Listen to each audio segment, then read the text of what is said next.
We have another transformative week full of planetary transits. In this week's astrology, Mercury is shifting into Leo, giving us the urge to think more regally. Neptune is entering retrograde, which should help us see situations for what they are clearly. There will be a new moon in Cancer occurring this week, which of course I'll make a separate podcast and video for, but this should show us where we need to start a plan that helps us with our personal lives. It's yet another busy week for Venus alignments, which can help us examine problematic patterns in our love lives. And also, it's another busy week for Mercury transits, which could give us a nudge necessary to work on retaining information, communication issues, and our mindset. And since this is a potent week we have ahead of us, the vibes on the graph are very potent themselves. Over these next 7 days, emotional sensitivity is going to be a dominant vibe on the graph. It's going to last until the end of the week. So this is a 7 days that's going to feel edgier than usual. On top of that, it's mixing in with solitude, family and friends, psychic energy, imagination and confusion, also mixed in with good luck as well. So for this reason, our moods are going to feel very mixed. We may experience a lot of highs this week, but we also could experience crashing lows as well with some of these energies. And essentially, we'll be in our heads too with the mental energy that's present until the 3rd. It's connecting with more solitude, emotional sensitivity. So this may contribute to a gloomier mood more than typical and just overthinking things. And with energy like this, we may need some time to ourselves, more so because we're feeling overwhelmed with others, especially with a Pluto alignment that's occurring. That can be a very overbearing energy, so we may feel the need to get some space to ourselves. And the energies from the 4th to the 7th are going to have more of that emotional sensitivity. It's going to intersect more solitude and also good luck vibes. So the quality of this week, we may have the urge to withdraw, like I was saying before, and just ground ourselves and our emotions. At the same time, there are some good vibes and there are some saving graces, so that could help us in terms of rounding out our moods by the end of the week and trying to take advantage of some opportunities that will still fall in our lap regardless of some of the harder transits going on over these next 7 days. So yeah, we're in for another colorful week. Let's look at these next bunch of days and see what we can expect. Don't forget to like and subscribe because it helps this channel grow. Also, if you're looking for a natal chart reading or intuitive coaching, the links will be in the description box below. And if you'd like to support the work of this channel, you could do so by buying me a fresh cup of coffee. The link will be in the description box below as well. Monday opens up with a transit between Jupiter and Chiron, which can show us where we need to heal our relationship with over-the-top goals. So an energy like this may prompt us to work on our perception of things. Sometimes we have these big ideas and things that we want to do, and it may be a good idea and it may not be a good idea. It may actually be something where we're over-promising something to ourselves or others and under-delivering. So something like this can show us where we're biting off more than we can chew in order to obtain some sort of lofty aspiration. Also, it can show us where we might have a problem with going after things that aren't necessarily a sure thing, but we want to believe that they're going to work out in the end, so we go after them anyway. In other words, it can show us where we're unrealistic about some of the things that we can obtain. And it's not because we can't have these things in life, it just is showing us where we might be going about it the wrong way to obtain whatever aspiration we have. In other words, it could be get rich quick schemes, or it could be cutting corners in order to get to somewhere that we want to get right away, and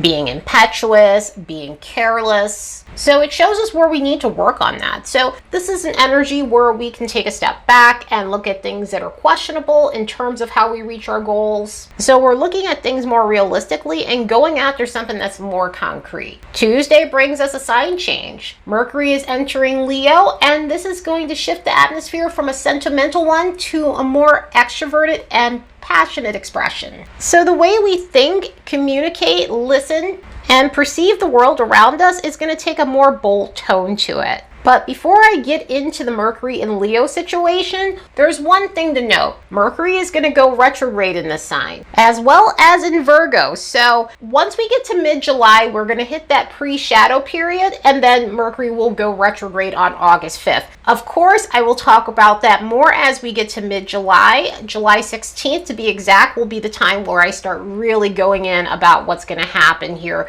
with this Mercury retrograde in Leo and in Virgo. But now that I got got that out the way, who's ready to truly express themselves? This is one of those Mercuries that allows for us to come out of our shells and truly speak our minds, truly speak our hearts in so many various forms, whether that be creatively or in a charismatic way. And so for that reason, an energy like this can be helpful in being more of a confident communicator, speaking with more flair. Also with our thinking, we tend to be more fast. So if you feel like your mind's been in kind of a lull for a little bit, this is going to help you speed up the pace in your thought processes and have more of a steady loop going on. Especially with this being fixed fire, this is a very rapid but also consistent sort of energy when it comes down to our communication style and our thinking. So this really helps in terms of feeling more self-assured about our ability to understand data, but also in how we're expressing our personalities. Mindset-wise, this helps in terms of taking a very heart-centered perspective on intellect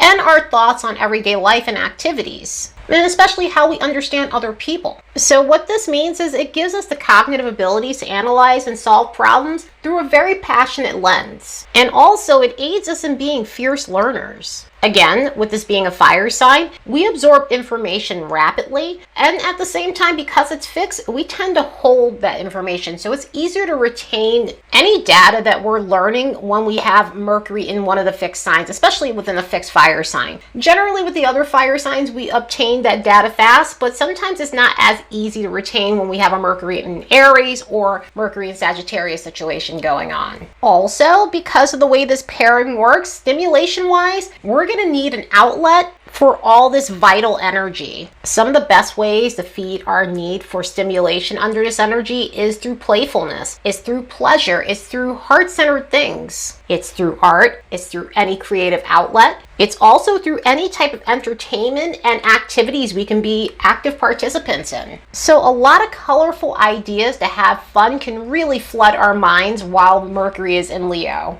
Getting an ego boost is also a stimulation point here within this energy. So getting some sort of validation generally helps in terms of stimulating our minds when this energy is paired with Leo. And I know validation gets a bad rap. There is healthy validation and then there's very unhealthy validation. And on the healthy end of this energy, it can feel really uplifting and help our mindset if someone's buttering us up a little bit.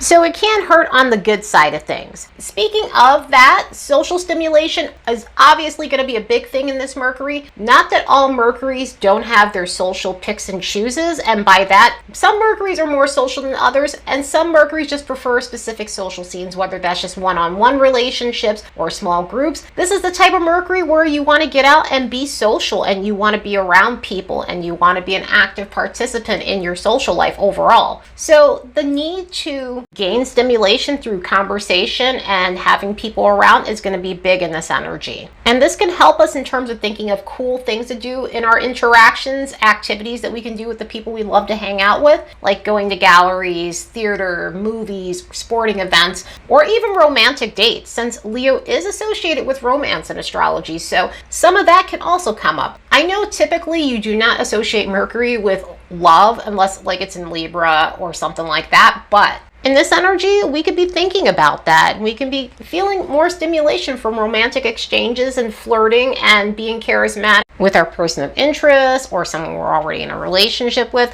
Some of that stuff is going to get revved up in energy like this. But on the lower end of this energy, there are definitely some things to watch out for. Coming back to that validation, as long as it's healthy and looking for validation in a healthy way, like getting a pat on the back at work or you did something good, so you do want to hear that you did a good job or whatever. But the lower vibration of this can rev up dependency on getting our ego needs met, so that can be problematic. Also, if we're not getting praise, starting to doubt ourselves, feeling like our self-esteem is suffering because of it, reacting poorly if we're not getting the reaction that we want, the response that we want from other people, which is to basically butter us up. Some of the other ways this can manifest is through boastful behavior, self-aggrandizement, stealing the spotlight from other people because you feel like you're the one who needs to shine. So it could be something like over-talking people and being overly dramatic to get the attention on you versus the attention on someone else. Another thing that can be problematic in this energy is speaking ferociously, because it could be a thing where we're saying things that are coming off really fierce and below the belt. So that's something else to be aware of.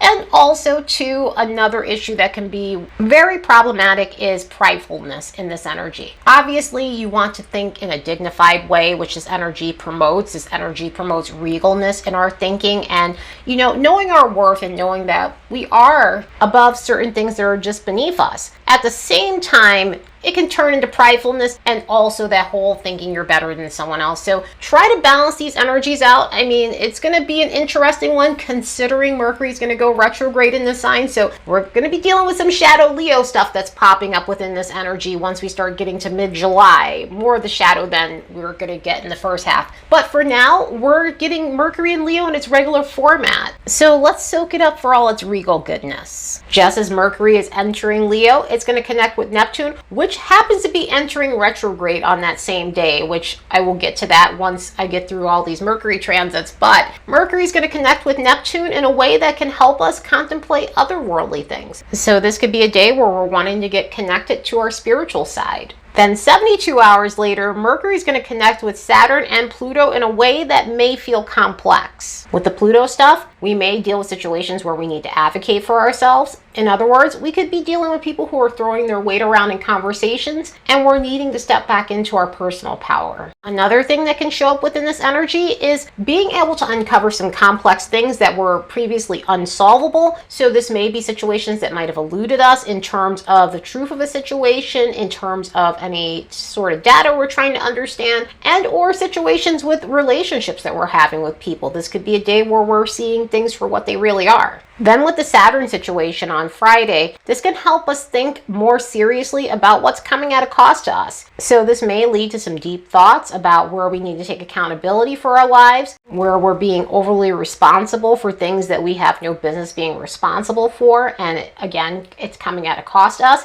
And with energy like this, it can cause us to emotionally shut down a bit. It can cause us to withdraw. This is where we were seeing some of that solitude and emotional sensitivity. Sometimes when you get a lot of emotional sensitivity energy paired with some Saturn stuff going on, it can create moments where we just don't want to deal with our emotions and we may want to numb ourselves and just withdraw or shut down overall. So these energies are uncomfortable and we'll be feeling them throughout the week. Circling back to the second, Neptune is going to be the third outer planet to go retrograde in the 2024 retrograde season. So now we're entering a period where we're going to get a nudge needed to perceive our unproductive circumstances more realistically. When Neptune goes retrograde, instead of doing the things that it does when it's in forward motion, it helps us look at things for what they are rather than being in denial or sweeping things under the rug, kind of like it does when it's in its regular motion. This planet has been in its shadow since March 11th, so think about what was going on with you concerning Neptunian things. Have you slowly became clear about things that were foggy for you over these last 3 months? In other words,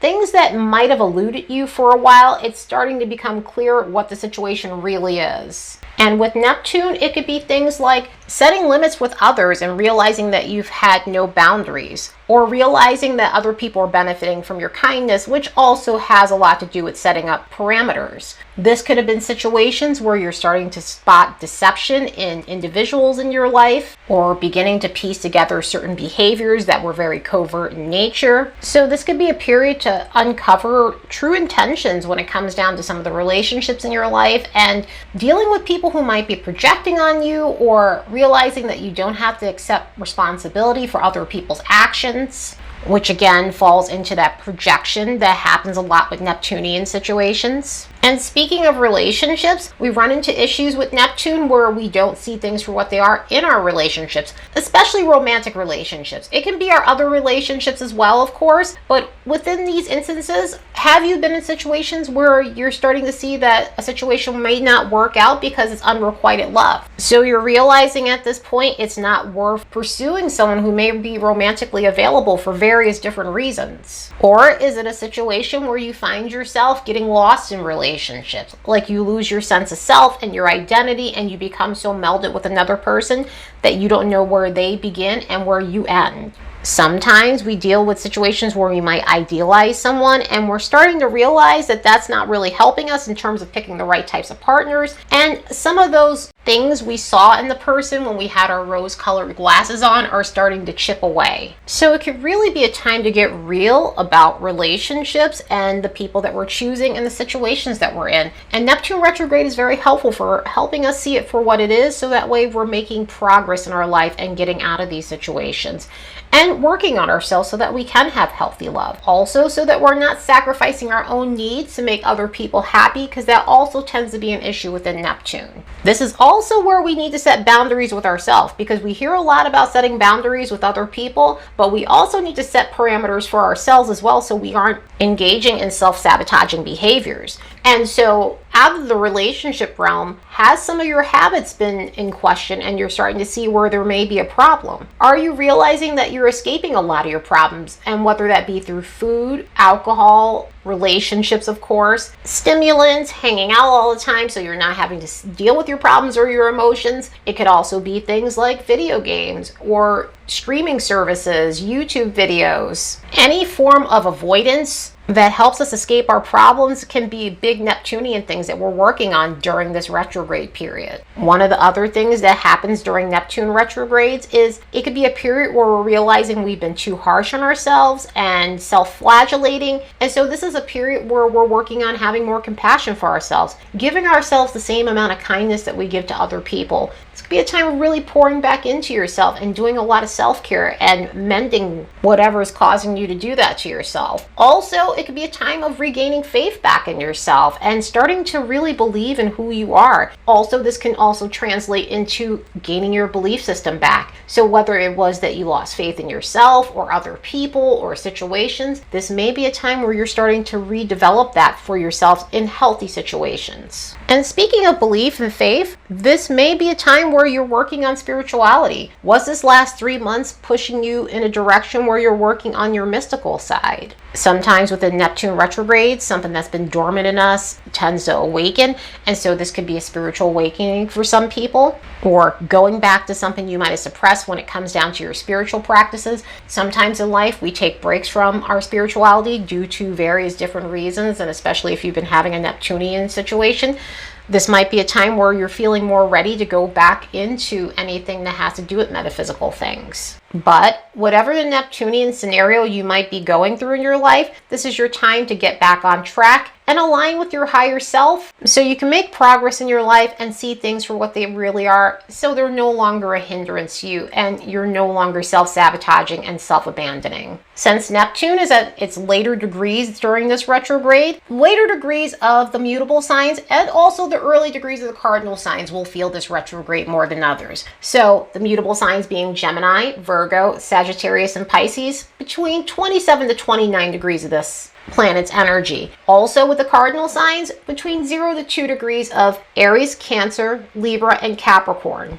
So if you have chart points and placements or planets within those degrees, you're going to feel this retrograde more than others. Neptune has a long retrograde and it's an outer body, so generally you are going to feel this more on a chart level if it's aspecting anything in your natal chart, but also because it is an outer body, we're going to see this play out on a societal level with various different things. Neptune will go out of retrograde at the end of the year on December 7th and then leave its post shadow on March 28th of 2024. Did I say 2024? I meant March 28th of 2025, because that would be impossible. As we get to Friday, at least we have a saving grace that's going to last us the entire weekend, with Mars making a sextile with Saturn. And I am hoping that this puts some stabilization into the air, considering some of the other transits that we've had this week and a few of the other things, because this one in itself is excellent for productivity. So it's the perfect blending of Mars and Saturn that allows for us to make long-term plans into something that comes to fruition. Energetically, this is going to give us a lot of stamina. Considering all the harder energies that we have that may feel like it's zapping our energy, this will at least get us focused, and that focus is going to be necessary, especially if we've been at a brick wall somewhere in our lives where things are just not going the way we want and everything feels stagnant. This is going to help us move past that. So we could feel like we're pushing through obstacles and we're getting to our full capacity, which allows us to reach some of our full potential that might have felt dormant for a while. And the cool thing is it gives us the stamina we need to tackle projects that generally exhaust us or accomplish things that we've neglected for a while because maybe we just didn't have the energy to deal with it. Also, this is excellent for taking initiative on our plans. So if we have any grand plans that we want to make, this helps us get it kick-started. It could also help us when it comes down to our personal lives. It can also help us when it comes down to our professional lives. Mostly this deals within the professional realm. However, it does have an element to it that's good for relationships. It may not be romantic relationships, although it can definitely be romantic relationships in this, especially with Mars being involved. Mars rules our sex drive, so this gives us the extra stamina we need to ignite some sort of bedroom passion. But it could also give us the initiative needed to work on some of our relationships that may need some sort of like repair, patching up, or moving past any type of roadblock that might have been stopping us from seeing some progress there. One of the reasons why we've been feeling some of these energies in a way that can feel positive on one end but negative on the next is because we've had a real crazy mix. Venus on Wednesday made a nice harmonious alignment with Saturn as well, so Venus and Mars are making good alignments with Saturn. And that can help us push through certain energies where we might have felt demotivated, and this can give us a sense of feeling like things are going to work out even though right now the surrounding environment is shaky. But this Venus-Saturn energy that we have carrying us through until Friday will help us commit ourselves to the right things concerning our love lives and also our careers and any other financial situations. But once we get to Saturday, Venus is going to make a square with Chiron, and so we could feel somewhat deflated when it comes down to romance and also with financial situations. So this could give us a nudge needed to heal past disappointment, especially if it's really hitting us. Some of that mental energy that we saw in the graph, it could have us in our heads, of course, with a lot of all these other harsh energies. And with an energy like this hitting, it can have us analyzing where we've gone wrong in certain instances with our relationships, with our finances, with anything to do with our love lives overall, because relationships can be any of our close relationships as well. But overall, this can show us where we need to work on past disappointment in relationships and learn better coping skills when it comes down to that, and also our finances. And with the Saturn stuff that's going on throughout that whole weekend, that can be the nudge needed to push past some of these obstacles and really truly work on healing these things in our lives. So unlike the Venus-Chiron situation, we have an alignment with Venus and Jupiter on Sunday that's definitely not like this. And honestly, it's very welcome. Even if it is a complex transit, it brings in a sense of fun. It brings in the need for enjoyment and just to let our hair down and do things in an over-the-top fashion. We just need to be aware of being too over-the-top and overextending ourselves and being too dramatic within this energy, because it does bring about those types of things. So as long as we're having fun in moderation, which generally doesn't happen when you have a Venus-Jupiter situation, it is about going overboard on treats, booze, any type of food. With Venus here, it can be romance and being over the top with that. So overall, it brings on an exaggerated need for excess. And so we just need to be aware of that. So we aren't doing the most and embarrassing ourselves or having to deal with any consequences that may come from being like that. So yeah, July is opening up with some transformative energies and a lot of edgy stuff too as well. So do the best you can when this energy hits. It's a mixed bag week, so we're going to have our highs, we're going to have our lows, but for the most part, we've got some saving grace energy with that Mars-Saturn situation and that Venus-Saturn situation going on. Anyway, I hope you all have the best week ever. Later, and see you in the next episode.